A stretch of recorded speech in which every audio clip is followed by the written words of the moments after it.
back, Slenderholics, to another episode of Black Lightning Recharged.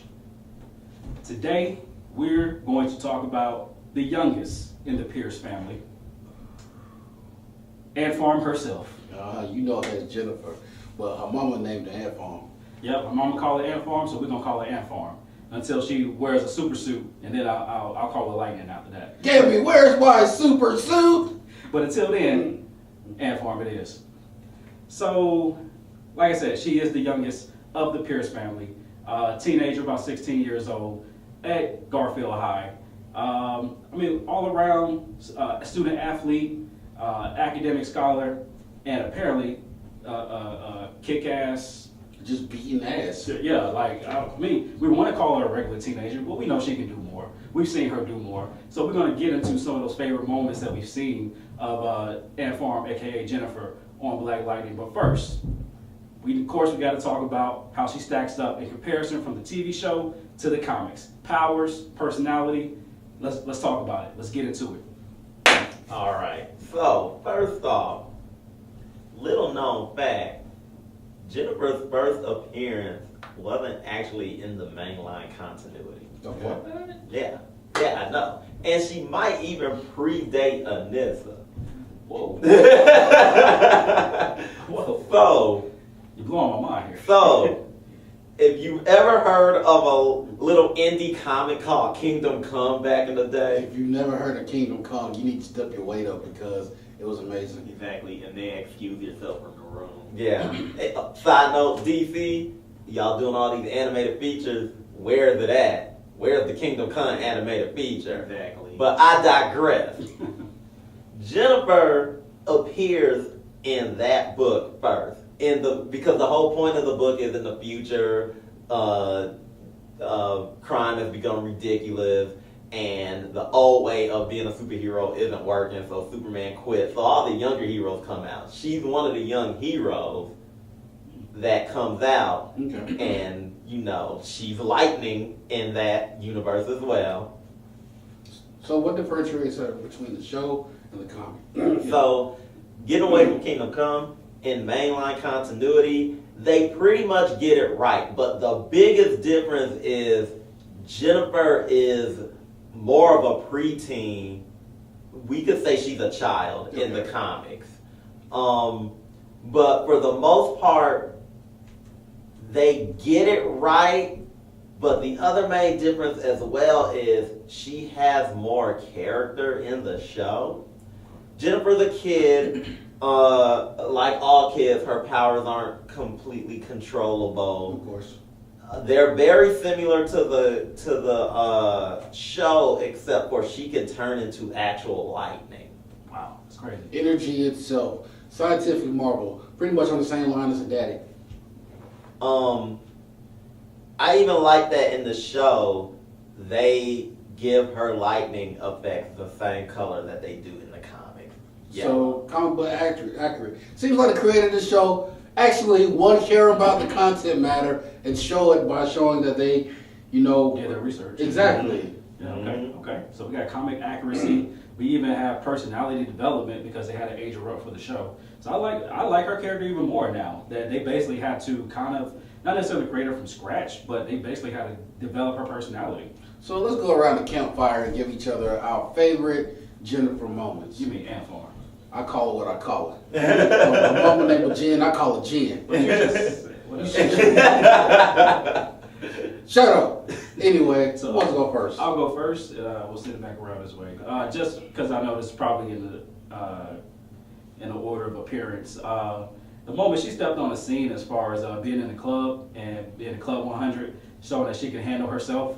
Lala was there.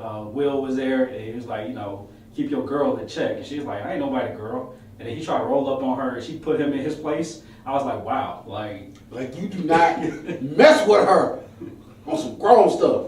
even Lala was impressed. I'm gonna go a more serious route. I liked the conversation that she had with her mother regarding her powers, and the reason I liked it is because it's something in superhero fiction that I feel never gets touched upon. How a person with powers can live an everyday life and how it could affect No. Like she was asking some seriously legitimate questions. Exactly. Biological, family, all that stuff. Exactly. When she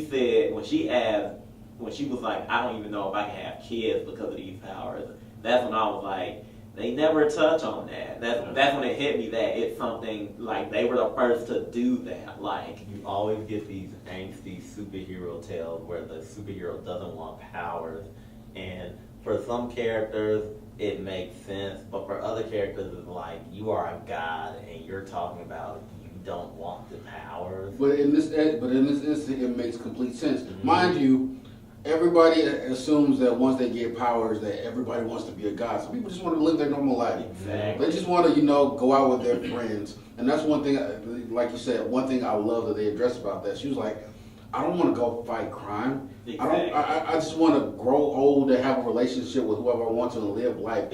Who says that I have to be shackled with this responsibility? exactly. But it's a gift. I never wanted this. And it parallels perfectly with her and her family. Like everyone looks at her and they see Jefferson. Mhm. So you see, well-to-do principal and all this stuff, and he was an athlete in his day, and they're expecting her to live up to that. Now that she knows that he's Black Lightning, now she's going to see the same thing. It's a higher level because now you don't have to live up to this perfect MLK figure as your dad no more. Now you got to live up to this godlike character now, and it's way too much.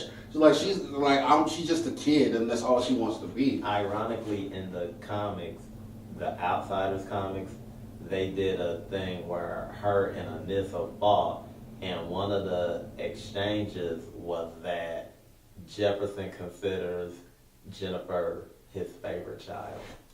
My favorite moment in the show is when Make America Great came out. ASA, MAGA. ASS MAGA came out talking about what you guys gonna do. I can put you people anywhere I want to because I am the white man in charge. We're gonna build a wall around Freeland. We're gonna get you mutants out of here because you ain't natural, okay? So chop chop boy. And she so grabbed the shit up. Like I can feel it. I know she was acting, but I can feel it in my soul. Like her hair flipped Her up. hair, there was no wind. She created her own. She pulled this SOB in the sky and slung him to the ground. Had she been in more control of her powers, probably would have ripped his soul out. Well, he doesn't have a soul. But when she slammed it to the ground, and she was like, "What? I do this on the regular." So, my favorite moment, bringing it back down to a more serious tone, is her interactions with Nellie and the fact that they parallel her theme this season. The theme of this character is accepting responsibility and growing up early. Also, a loss of innocence. Mm-hmm. And you see that with, like, they if you're not a comic book reader, they tell you that she's gonna have to deal with getting powers but they parallel it with her dealing with Nellie losing his legs and dealing with that and being the girlfriend that has to put up with that and try to support him and be responsible in that way. So then when it comes to the power set, for her, it's probably just piling on more for her. But for us as the viewer, like we're seeing, okay, that was the training wheels. Now the powers is the real shit. So let's talk about our what we want to see from Jennifer season 2, Okay. Black Lightning. Who wants to go first? I'll start off. I definitely want to see how this is going to play out between her and Nellie. He's now officially what's the villain name? Painkiller. He can put in work. It doesn't seem like that she can get through to him just yet because he doesn't want to fight her. He doesn't want to hurt her. But now that she's a meta, they may have to actually go at it. Maybe not. They could. No surprises. And speaking but one thing I just want to say, I think she can take him out because His thing is neurological, and he got an implant, and she can just zip. Oh no, he a Oh, bad no. version. With You never Jefferson, got none. Jefferson was still getting hemmed up by him. Let's put that out there. Jefferson is fighting Tobias and tried it on Tobias. But if you notice, like and that's one thing I paid attention to, he never put hands on her, so they left that window open because even in this community, we know that once he put his hands on her, that's it for the relationship, period, for the future or whatever. Or some Hank Pym shit. But the fact that they left it open where he didn't physically harm her anyway, so that door is open for a relationship in later seasons. Okay. What I want to see coming up is I want to see Anissa train Jennifer. I think that we didn't get that much of a sisterly bond from them this first season. I mean, they touched on a lot of topics in this season, and I'm glad that they did. But I never got a sense of sisterly bond from them, and that's one thing that will relieve Jefferson from having, because he's going through some things, and one, it will teach Anissa how to be a better superhero, but also how to relate to her sister, because now you're responsible for a family member and you have to guard them, so now she know what her dad has to go through. I kind of want to see them both train her. I feel like, I think we've discussed this before, but power set wise, it has to be Black Lightning, it has to be Jefferson. But, you know, maturity wise, all this stuff, I think we said before that Anissa bridges that gap. And so she can be a better mentor, relating better to Jennifer than Jefferson. Well, it's closer to age too, because a father will always look at a child as a child. Yeah. But at some level, a sibling has to recognize that they're on somewhat the same level. So it's closer to like, he as a father, he will never release those reins, no matter how much promise he shows.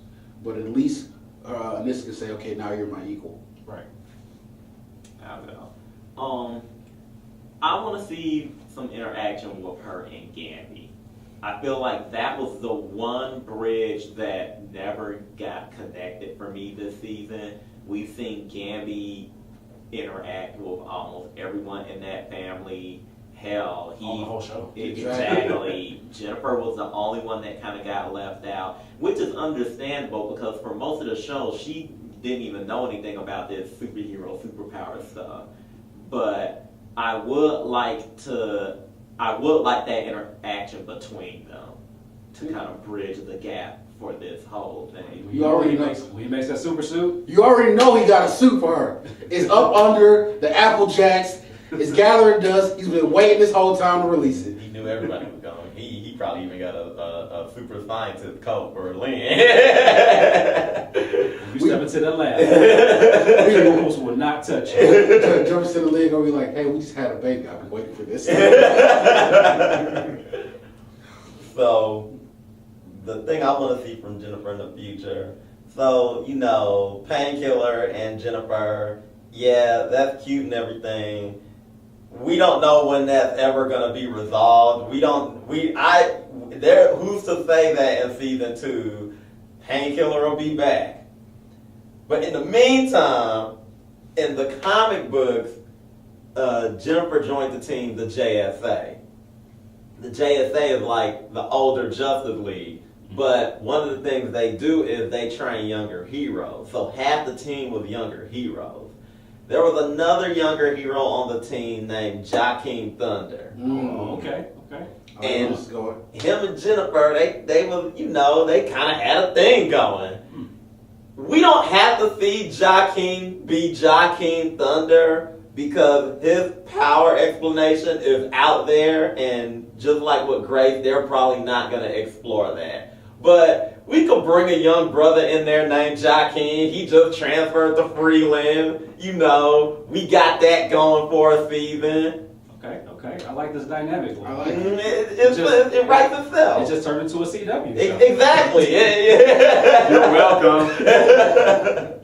So all in all, we have great hopes for this show as we get ready for season 2. Season 1 had its great moments. Of course, there were some things they could have improved on, but all in all, it was a pretty great show. So that's what we're looking for. That's what we hope to see. Why don't you guys tell us your favorite moments with Jennifer and what you expect to see? You know, maybe we're wrong about ours. Maybe we're just wrong about yours. But let us know down in the comments. Be sure to like and subscribe. Check out some of the other content that we've been putting up. When this comes out, maybe we haven't done Dragon Con yet. Either way, we'll be at Dragon Con. You're doing a Black Lightning panel, right? I am doing a Black Lightning panel, so show up, be there, and it's gonna get interesting. But until then, peace.